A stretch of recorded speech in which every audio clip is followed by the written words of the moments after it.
In the center of the planet, there sleeps the great Earth Dragon, a being of incomprehensible might. So immense is his power that even his dreams change the world, granting special individuals on the surface extraordinary powers beyond those of mortal men. This is the Earth of the Mirage universe, and you're listening to the Mirage Barrage. Michael Mason was sitting in a corner booth of Louis' Bar and Grill, nursing a drink, albeit one no harder than a cream soda. "Problem, son?" Louis asked, sitting across from him. "No, nothing really." "This about the lictor?" Michael tensed. In his head, he saw the flash of an axe blade, his face twisted in anguish and disgust as he tried to push the memory from his head. He still heard the thunk, cutting short the woman's screaming. "Firewing got him," Michael muttered, trying to drown out the memory with the thought of the lictor's final moments, but this too left a bitter aftertaste. "I saw that," Louis said. "That's good. Riley is at rest." "I guess. You don't think so?" Michael thought for a moment. "I should have been the one to take down Lictor. Do you think that's really important?" "Louis, I only got these powers because of what the Lictor did to Riley. It was my job to find him and take him down. That's all I've been trying to do since I got them. If it wasn't me, why do I even have these powers?" Louis leaned over the table and flicked Michael on the forehead. "Ow, what was that for?" "What powers did you get?" "What kind of question is that? You know perfectly well." "What are your powers?" "I'm strong, sometimes I can summon lightning, and I'm invincible." "You didn't get the ability to track down someone. Your strength, while great, is nothing special in the realm of supers. Your powers aren't for vengeance, but you can stand in harm's way, any harm's way. What do those powers say about you?" "I don't know, that I'm stuck here watching people around me die." Louis flicked him again. "So you can stop people from dying, so that you can put yourself between them and whatever's after them. It's not glorious, it's not even difficult for you, but it's who you are." "I don't know about that." "Michael, given the choice between punishing someone you hate and protecting someone you love, which would you pick?" Michael didn't answer. They both knew what he would have said. "If your powers were meant only for the Lictor, they would be gone now, but they're still here. And they're here because you're not done yet." Michael still didn't answer, but shifted, feeling slightly better. "Michael, are you done yet?" Invincible looked up to Louis. "No, I guess I'm not, am I?" With a burst of rage, Invincible stood, pushing the tons of debris off of him. When the last pieces fell away, Invincible looked out on the scene in despair. The sun was setting, casting long shadows over everything, including the wreckage that used to be the base camp. Buildings torn apart by gunfire or the Djieien spilled debris onto the roads as if they were bleeding onto them. The few soldiers still standing were helping to pick up the debris from Invincible. Much of the work of freeing him from his prison had been done by them dutifully hauling away the wreckage, lightening the load. But all Invincible saw was the carnage, the bodies on the streets, which pushed Louis back into his mind, and then Kirby Cole's smug face. He clenched his fist. If they hadn't stopped him, he needed to get to Cole. Ana Garcia Vasquez saw him standing on top of the rubble. Running up to him, she called his name. "Out of my way," Invincible seethed, pushing her aside. "Wait," she said, a bit stunned by the reaction. "Where are you going?" "Where do you think?" Sergeant Baker walked up towards him, General MacAndrews a few steps behind. "I'll go with you, sir." "No, you won't." "I think you'll find that our fire support will come in." Invincible pulled a beam from the wreckage and swung it. The soldiers instinctively ducked, but it flew several feet overhead before crashing into an unoccupied part of the street. "If you're going to die, don't rope me into it," Invincible said. "Now get out of my way." General MacAndrews stepped forward. "We're offering you our services. Don't make this." Invincible pushed past him. The general fell silent, clenching his jaw, feeling vindicated in the worst way. Anna ran up to Invincible. "Listen, you can't do this alone. I know you can't trust him as far as, Well, as far as I can throw them, but you don't have a choice here. Invincible glared down at her.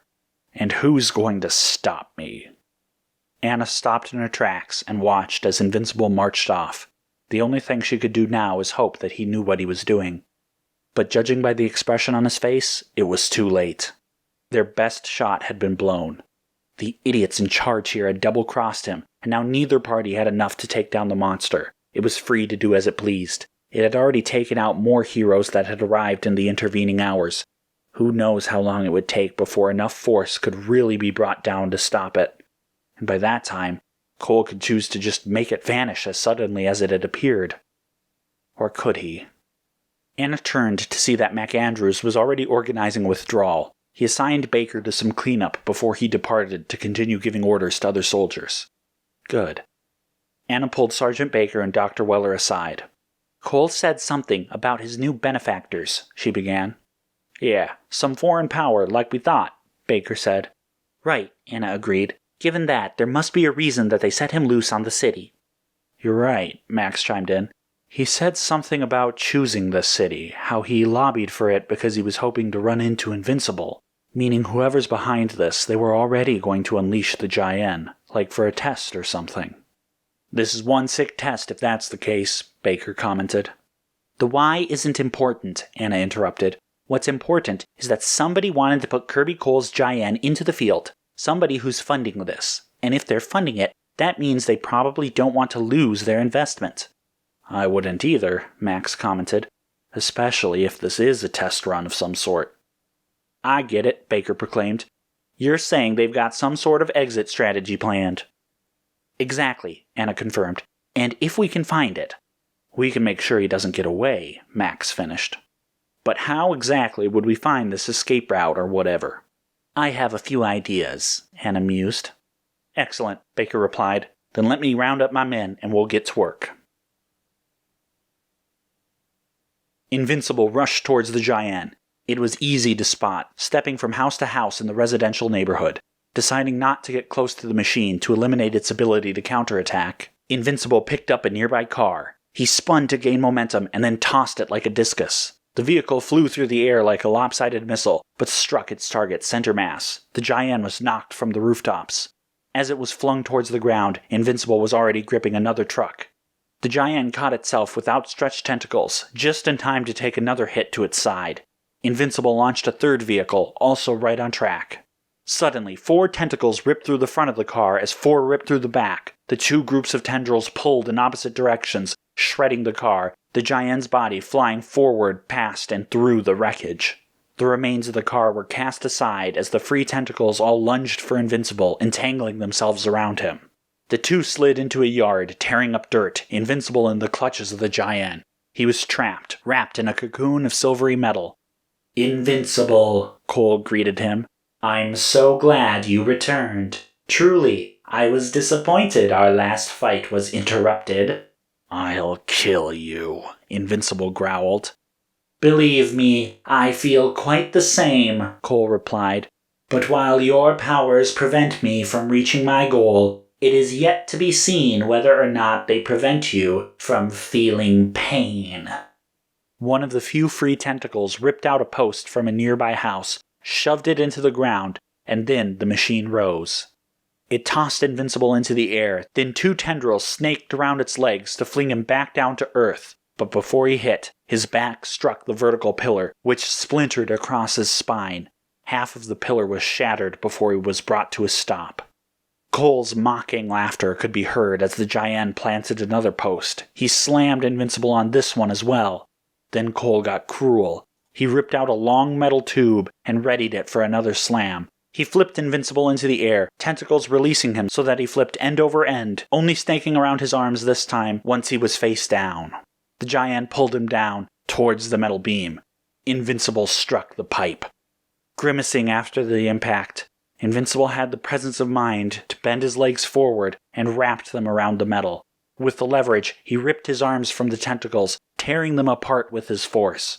As the next tentacles came to strike him again, he released himself from the pole and ducked below their strike. He dodged another attack and dove towards the body of the Djieien, charging up a punch. but the Djien's tentacles gripped a nearby house and pulled the whole body out of the way. The entirety of the Djien spun around the gripped spot, around until it struck Invincible in the back. He plowed into the ground, kicking up even more dirt, it digging into his face and costume. Invincible rolled and pushed himself back to his feet. He let his rage overtake him and charged again. Tentacles swept over the ground, catching Invincible's legs and sending him sprawling. Tendrils grabbed his limbs again, two probing towards his head. Invincible clenched to launch out lightning, but the tentacles weren't going for his neural energy. They were grasping at his visor, trying to rip it from his head. It wasn't budging though, Invincible's power protecting it. "One way or another, I will make you suffer," Cole declared, the venom in his voice equal to that Invincible felt. "I will find out who you are, and even if I can't kill you, I will find whoever is precious to you, and I will make you watch as I kill them before your eyes." Invincible screamed in rage, the gauges on the back of his hands dipping into the red, pulling the tentacles to the left with enough force to yank the whole body to the side with them. He then ripped the tentacles into pieces and dove headlong into the Djien's body. He landed on it and began to pound in a blind fury. He barely noticed the needles dipping into the danger zone. He barely noticed the stream of lightning pouring from his body, and he barely noticed when he was thrown through a house, not even feeling the impact or the debris flying around him. He just got up and tried again, and the Djien was ready. It wrapped around him and tossed him through another house, then another, then another. Cole smiled behind the armor and his mask. "Keep coming, Invincible. I'm just getting into the swing of things." Anna had put quite a bit of thought into how someone might smuggle out a giant killer spider robot from the city.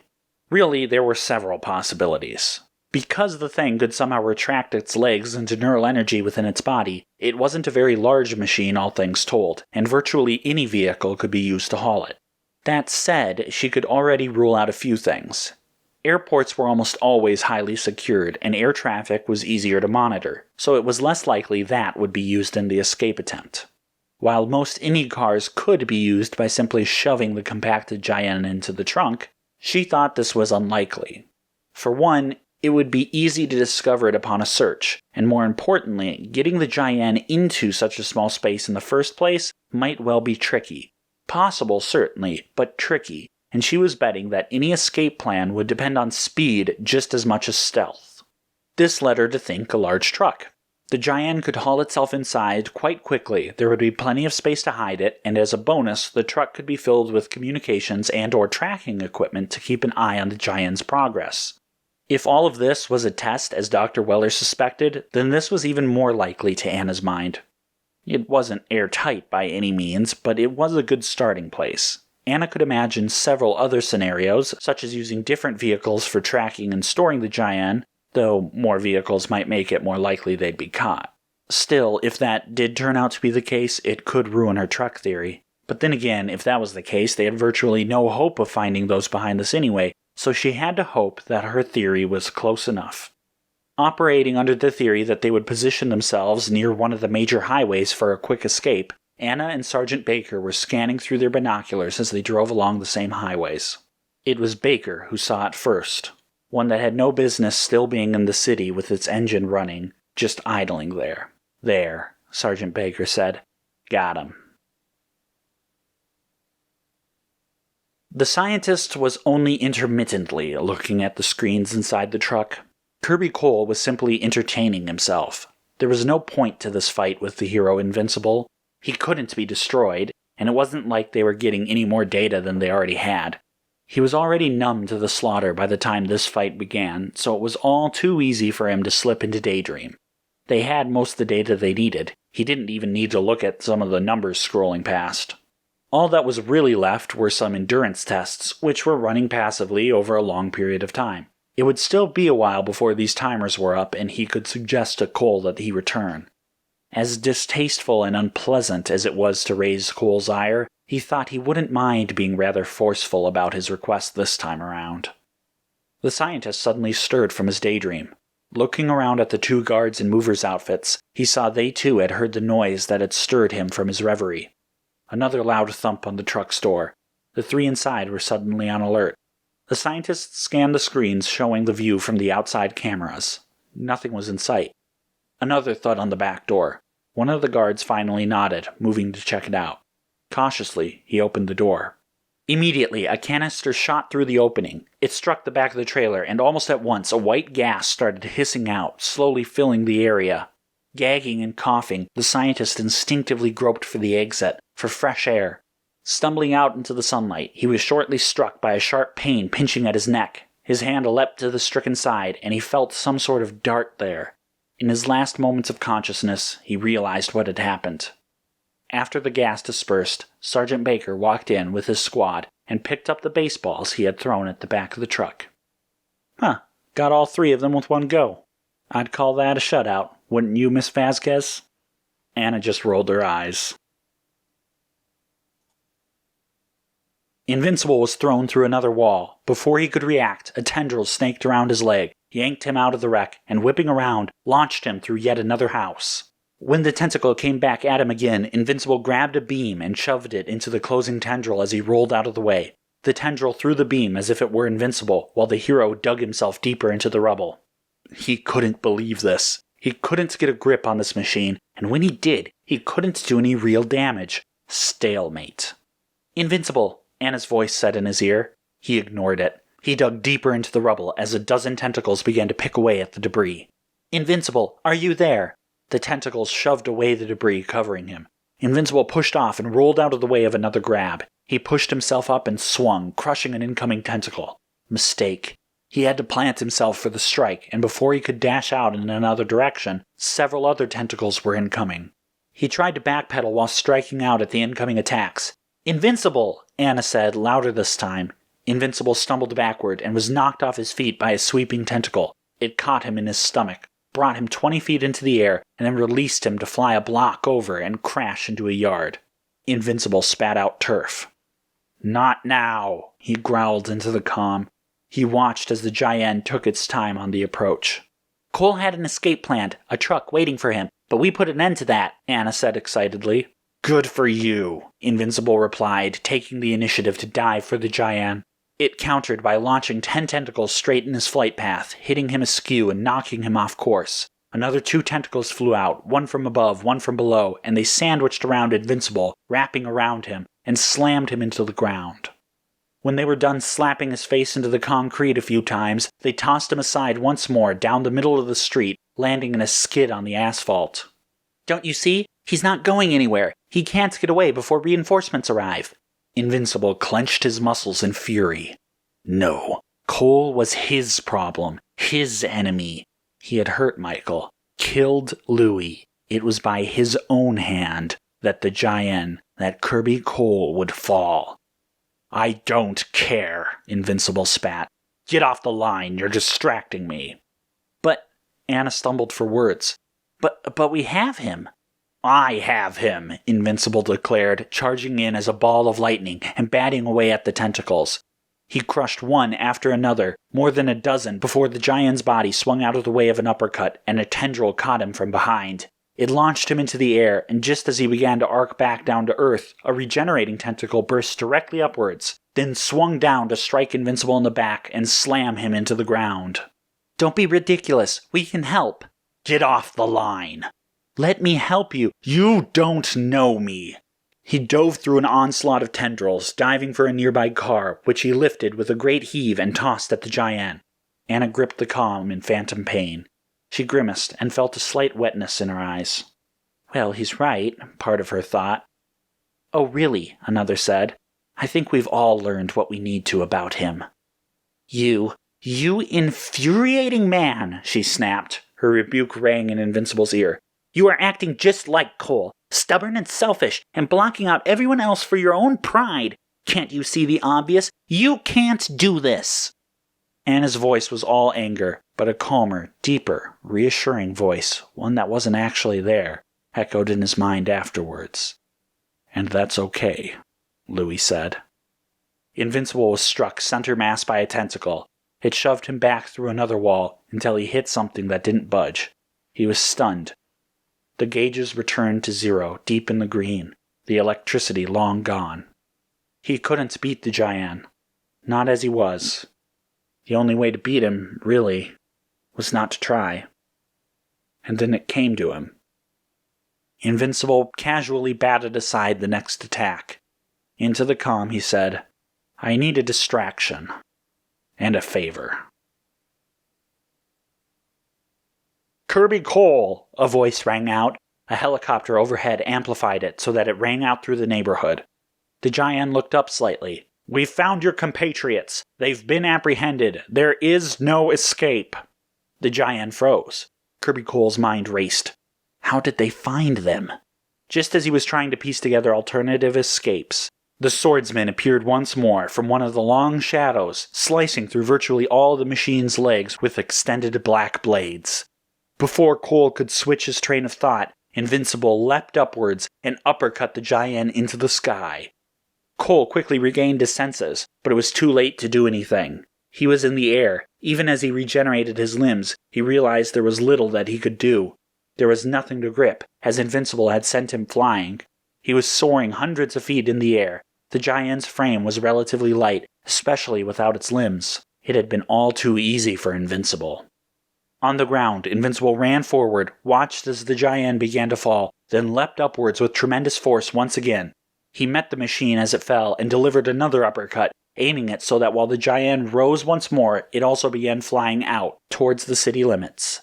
Invincible repeated the process a few more times, air juggling the Djieien out of the city.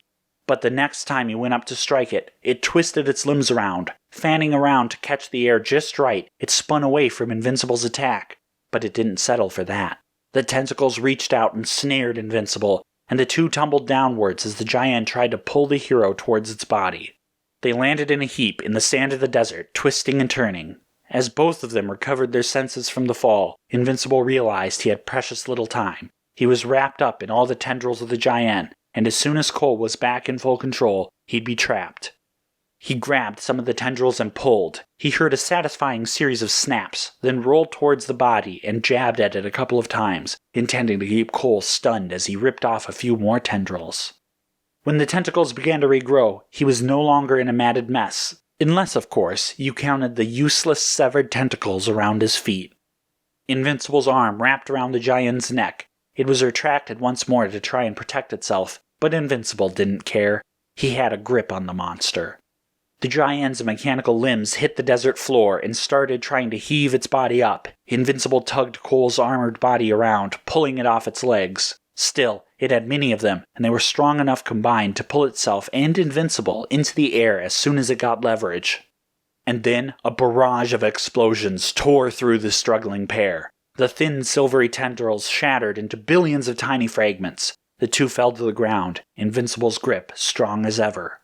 His ears rang, even after his visor had compensated for the sudden loud sounds.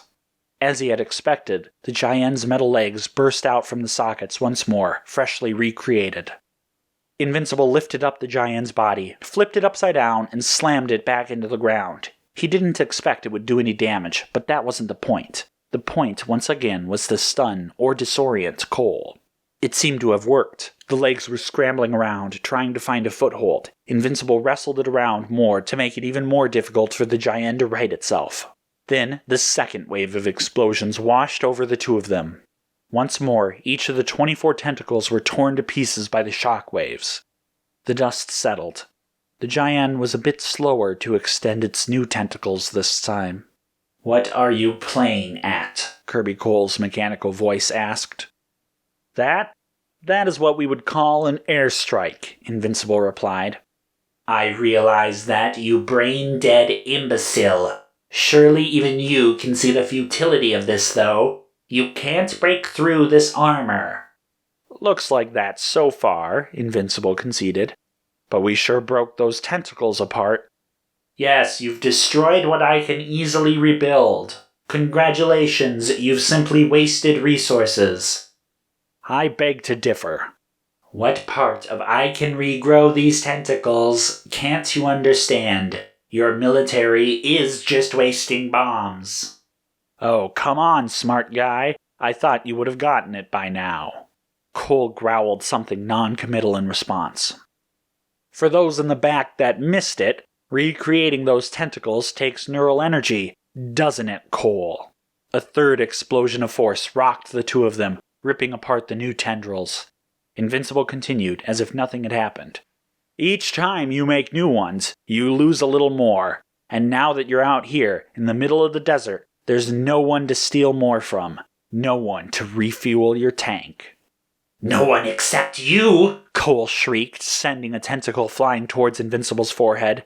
He didn't dodge. Instead, he squeezed the Djien's neck tighter. It didn't crack, of course, but that wasn't the point.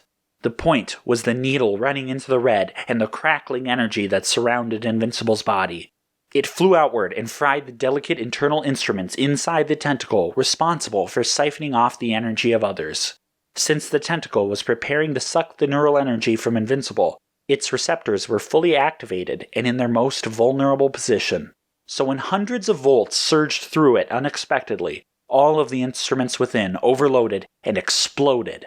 Kirby Cole gasped in shock, but quickly launched another tentacle, which met the same fate, as did the third. And then, the fourth airstrike obliterated what remained of the tentacles and threw dirt and sand into the air. The top layer of bright sand had all been blasted away at this point, revealing the darker dirt below. Billions and billions of tiny silvery fragments surrounded the shallow crater Invincible and the Djieien were now in. What if I don't play your little game? Cole asked, refraining from creating new tentacles this time.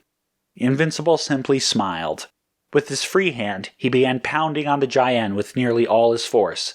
After half a dozen strikes, a single tentacle flew out towards him, but was quickly zapped by the energy surge around Invincible. A second tentacle flew out and repeated the process, then a third, but no more than one at a time flew out.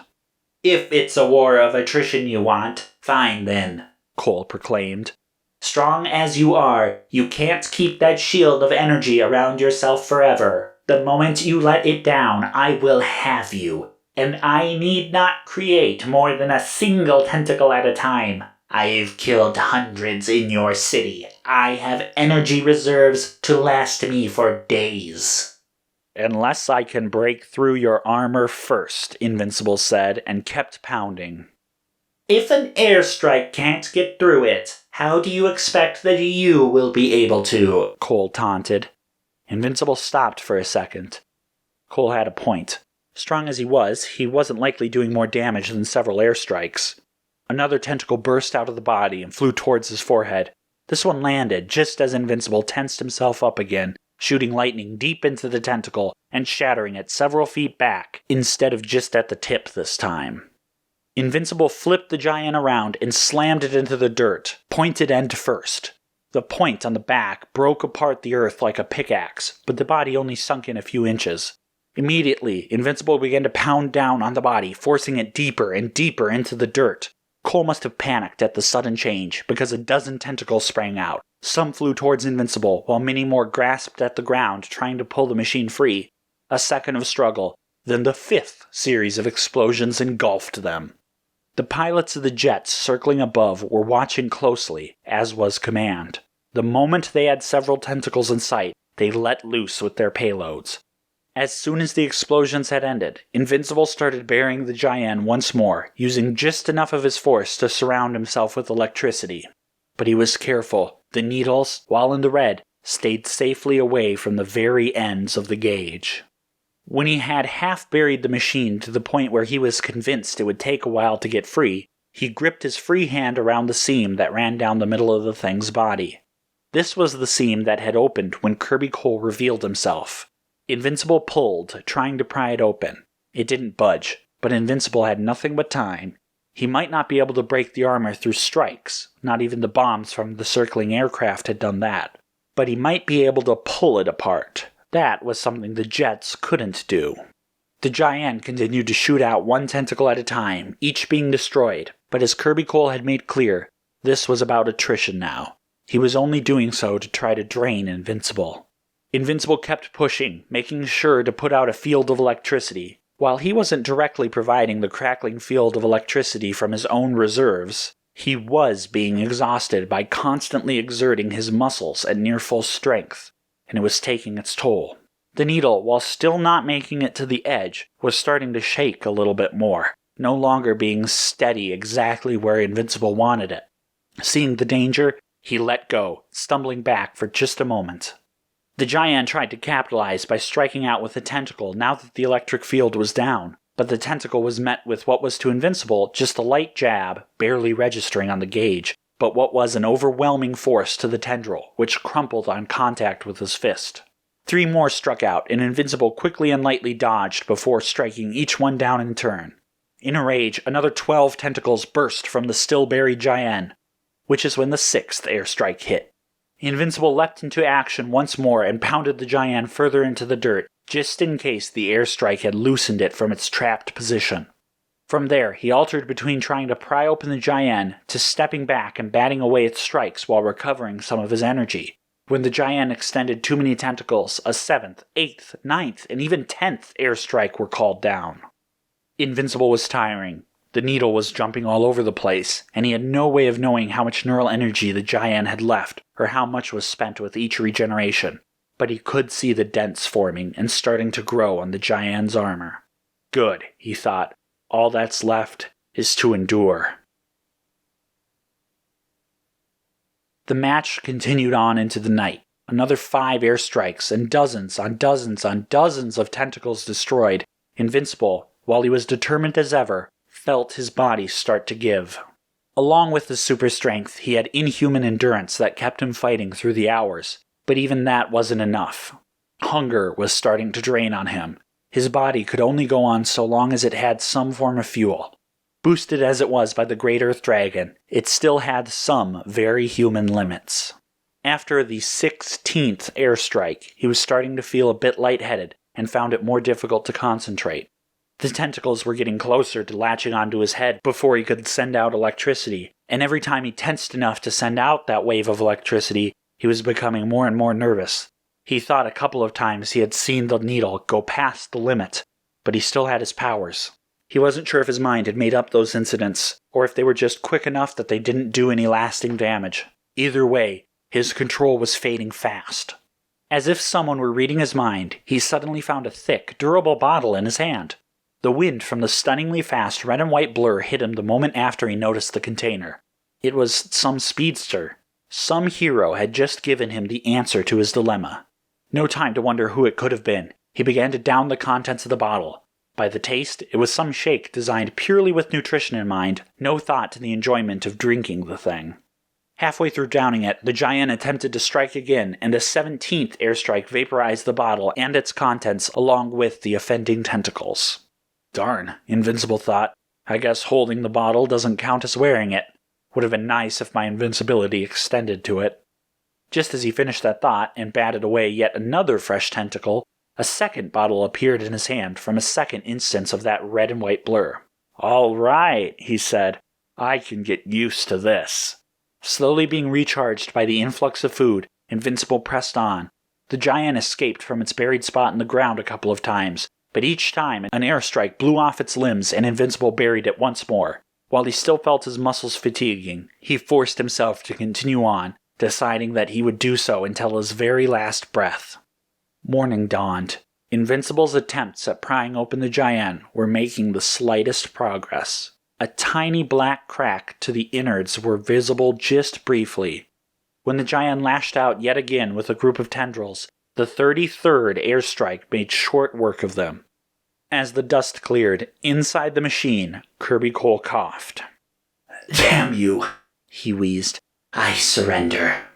Invincible was too tired to quip. Then open up, was all he said. Cole hesitated a second, then complied. Still half buried in the dirt, the Djieien could only open a couple of inches. Invincible took it. He ripped the Djieien free, burst it open at the seam, and ripped out the machinery on the interior of the tendril sockets. Cole held up his withered arms in fear over his face. Wait, I need some of this to survive. Tell me quick, or it's all going, Invincible demanded.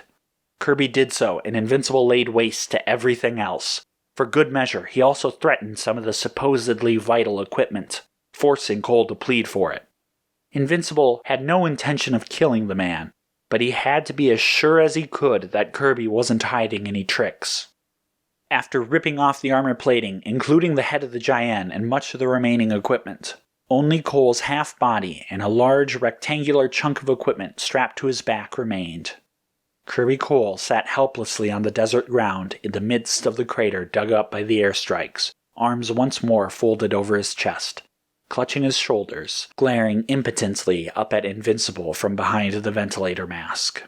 "That's 2-0, Invincible said as he saw the plume of sand indicating an army convoy approaching to take him and Cole in.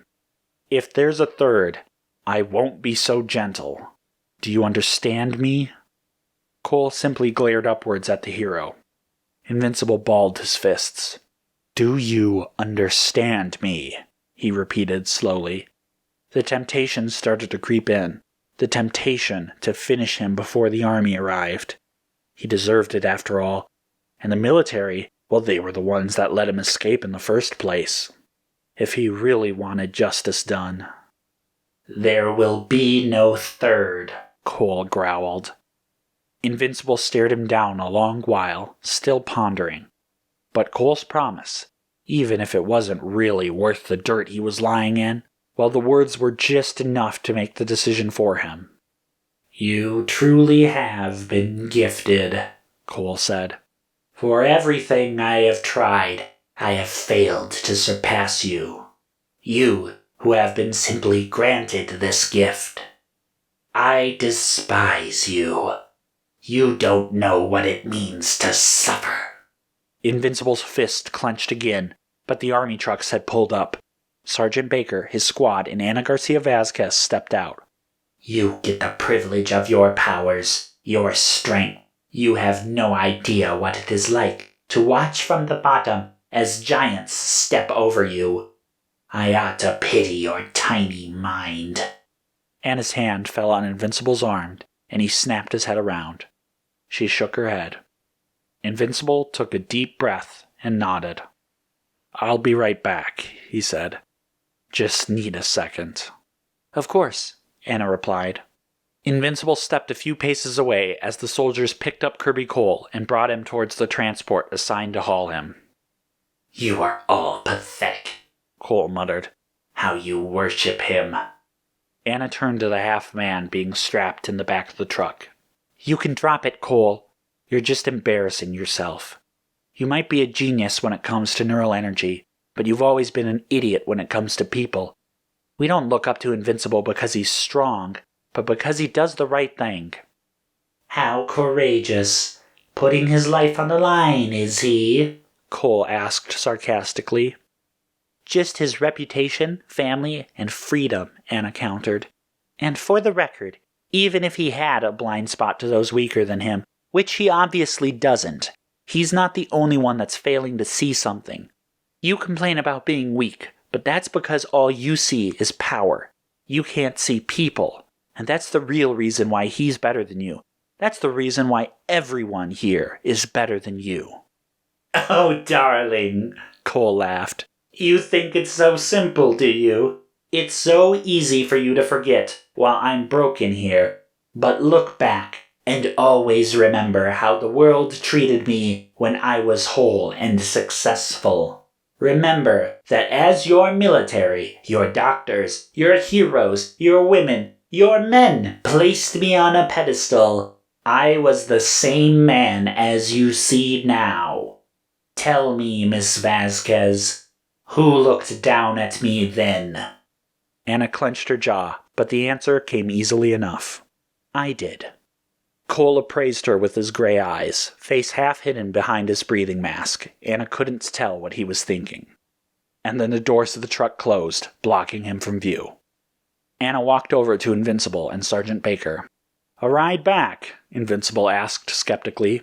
"Don't think I've forgotten about how your general feels about me, or how our last meeting went down." "I wouldn't expect you to, sir," Sergeant Baker replied. "However, even if we had orders to try and capture you, I'm sure it would be quite ineffective." Anna chimed in. "Still, no reason to take the chance, right?" "I'll have to disagree with you on that, ma'am. If Invincible were to just try and walk out of the desert, he'd be watched every step of the way. Plus, there would be plenty of room for someone to try any manner of tricks to capture him." Anna raised her eyebrows in surprise. It was a good point. In fact, sending Invincible out into the desert might have been such a tempting battleground on which to subdue him. She was kind of surprised this wasn't exactly what McAndrews had in mind. Instead, if Invincible managed to disappear within a vehicle that was lost in the shuffle of, say, a returning convoy, he just might be able to make it back to the city, where there are plenty of hiding spaces. Hypothetically, of course. Of course, Invincible agreed. Luckily for myself, I don't believe a hero such as yourself would have any reason to hijack one of our vehicles and risk injuring our men, Baker continued. Why, the only reason I could see someone like you doing such a thing was if we really did have orders to lure you into a vehicle and attempt to subdue you by surprise. In such an event, it would be more than understandable why someone such as yourself would take such drastic measures. Good thing you don't have such orders, Invincible commented. It is a mighty good thing indeed, Baker confirmed. So how about a ride back to the city? He offered. Sounds nice, Invincible accepted. Baker turned towards Anna. You coming? Anna nodded, and the three boarded a Humvee. Several minutes later, Anna and the soldiers were dumped from the vehicle. Interestingly, for being thrown out, their exit was rather swift, silent, and unnoticed by the rest of the convoy, occurring just as the vehicle rounded a particular corner under a bridge that blocked them from sight. Watching as the convoy vanished into the distance, Anna turned to the sergeant. You know, you're a good soldier, Baker. I don't know what you mean, ma'am. Failing to capture an unsanctioned hero as ordered seems like the work of a poor soldier to me. As would failing to restrain a reporter for questioning. He looked to Anna significantly. You know, after being ejected from our vehicle, especially without our equipment, it's entirely possible that such a reporter could escape. Anna shook her head. It's not hard to find me, Sergeant. After all, I put my name on all my public work. If I'm going to be brought in for questioning, well, you could use something of a success in your mission, right? Baker nodded understanding. I suppose I could, ma'am. I suppose I could. The swordsman stepped into the locker room and took off his mask. After stowing it and his swords, he finally turned to look at the helmeted hero, who was leaning against another row of lockers, arms folded. Why did you take me off the mission? The helmeted hero asked. The swordsman gestured for him to remove his helmet. The other didn't move. As the swordsman simply waited, the helmeted hero glanced towards the corners of the room. There are no cameras, the swordsman assured him. Still, the helmeted hero hesitated. Come now, don't you think I've already broken into your file? The swordsman sighed. The helmeted hero's shoulders slumped, and he begrudgingly removed his helmet. The man was easily 20 years younger than the swordsman, whose lined face and graying hair made him look even older than he was. The swordsman was a bit surprised at just how much like the photo on file the helmeted hero looked. He expected his appearance to have changed more since taking up the costume. No matter. Why did you take me off the mission? The helmeted hero repeated.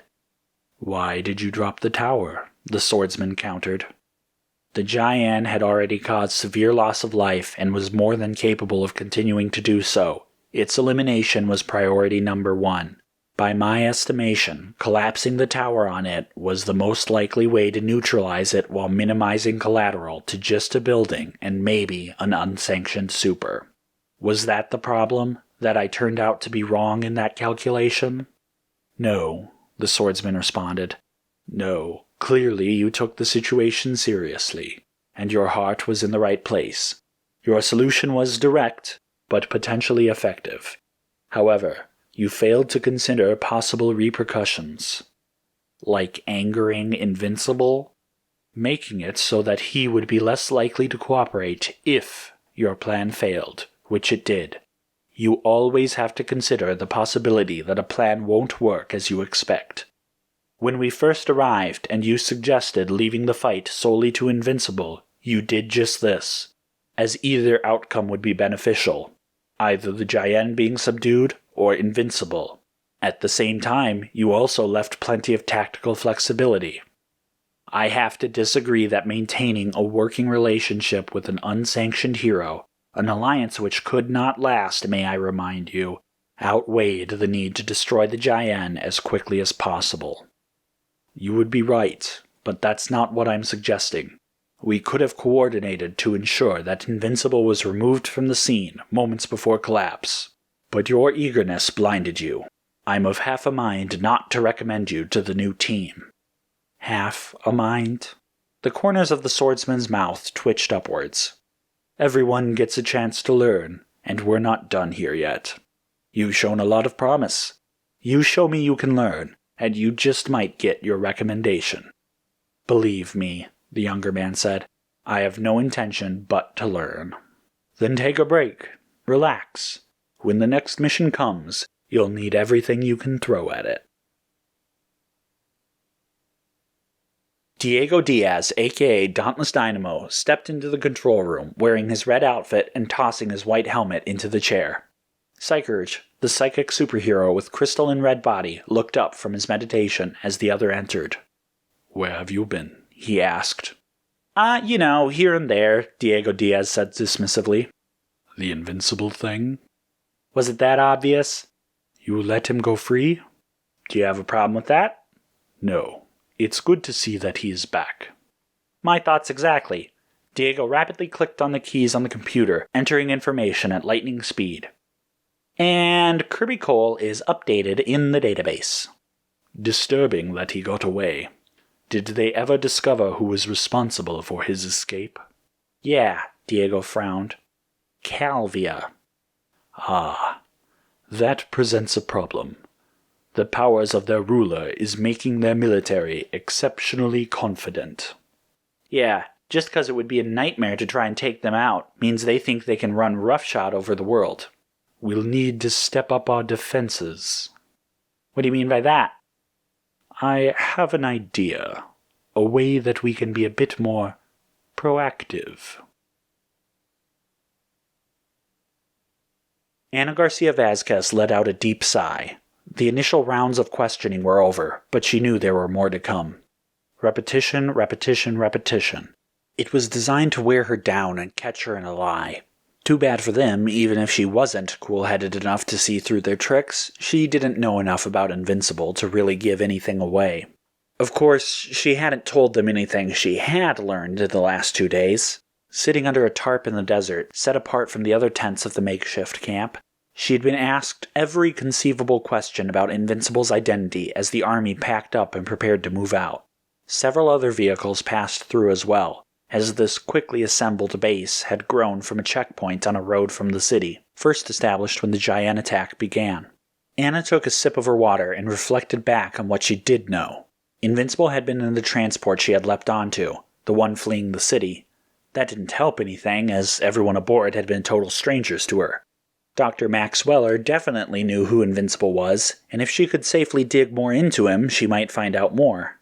But that, naturally, was impossible. Any digging she did into the doctor would be noticed by the agents that would soon be doing their own digging on her. Good times never last, she thought to herself.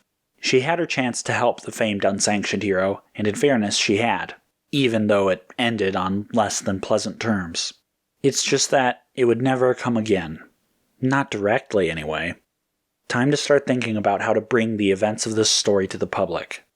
Revealing Invincible's heroics would have to be enough help she could give, even if she had to censor out the 2 mystery heroes on behest of the government. Kirby Cole's return, however, had to get out to the public. There was a good chance the government would lean on her to suppress this too, seeing as he had escaped their custody. She probably couldn't get away with publishing such a story in her own name without serious repercussions. But there were plenty of ways to disseminate this information anonymously. She would just do that. It would be less credible, of course, but at least it would be out there. Then again, maybe she should put her name to it. Why not? She wanted the truth to be out there and to be believed. It might tank her career, but maybe it was time to take that risk. She admired Invincible for doing what needed to be done, and he had suffered for it in much the same way, needing to hide behind a mask and never being trusted by the authorities. Making sure the public knew who was out there was a worthy cause to fight for. Anna continued to ponder the idea as she scanned over the camp. It wouldn't be here much longer. Soldiers were still stopping drivers along the road every once in a while. Anna wasn't sure why. Maybe it was just that once you put certain people in authority, they just couldn't help but exercise it. One of the stopped was on a motorcycle. Suddenly, Anna's heart skipped a beat. With just a t-shirt and jeans, he could have been anybody. but his frame, and especially that helmet in particular, stuck in her mind. He looked just like Invincible did when he reappeared on the bridge without costume. Yes, she was almost sure that this was the same helmet. But how could this possibly be him? It was such a coincidence that he turned, looking at the camp, and lifted his visor. He looked right at Anna. She saw the bright blue eyes. She saw his face. And it suddenly reappeared in her memory, forgotten before. He was the man who caught her and helped her into the army truck. He nodded, and lowered the visor once more as the soldier waved him on. With the roar of the bike's engine, he drove off, down the freeway, until Anna could no longer see him. He had shown her his face. Anna closed her mouth and carefully returned her expression to neutral as her questioner returned. Her mind slowly processed what had happened. Maybe her time helping Invincible wasn't over yet. Maybe she could be more useful than by just writing a story. Maybe. Just maybe. Whatever the case, she decided that she better just be careful enough with her career to still be useful should he ever call on her again. The end.